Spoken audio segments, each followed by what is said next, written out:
ঘোষণা দিয়ে মাঠে নামছে মালয়েশিয়ার পুলিশ ও ইমিগ্রেশন বিভাগ, আরও মিনি ঢাকার সন্ধান। মালয়েশিয়ায় প্রবাসী অধ্যুষিত আরও কথিত মিনি ঢাকা চিহ্নিত করেছে দেশটির পুলিশ। মালয়েশিয়া ফেডারেল পুলিশের অভ্যন্তরীণ নিরাপত্তা এবং পাবলিক অর্ডার বিভাগের পরিচালক দাতুক শ্রী হাজানি গাজালি আজ এটি নিশ্চিত করেছেন, তবে এলাকাগুলোর নাম প্রকাশ করেননি। অবৈধ প্রবাসীরা সতর্ক হয়ে যেতে পারে মর্মে তিনি উক্ত স্থানগুলোর নাম গোপন রাখেন।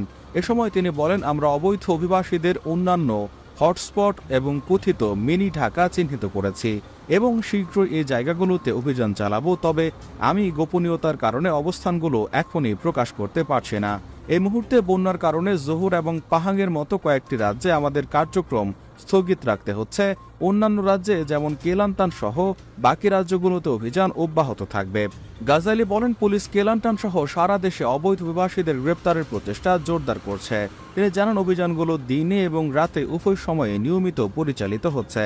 এর আগে গত মাসে মালয়েশিয়ার রাজধানী কুয়ালালামপুরের ব্যস্ততম জালান সিলাংয়ে প্রাথমিক মিনি ঢাকা অভিযানে দুর্দান্ত সাফল্যের পর তিনি বলেন, পুলিশ অবৈধ প্রবাসীদের মধ্যে একটি লক্ষণীয় অস্থিরতা দেখতে পাচ্ছে। জালান সিলাংয়ে অপারেশনের প্রভাব সম্পর্কে প্রতিফলিত করে তিনি বলেন, জালান সিলাং অভিযানের পর বিদেশিদের মধ্যে আতঙ্ক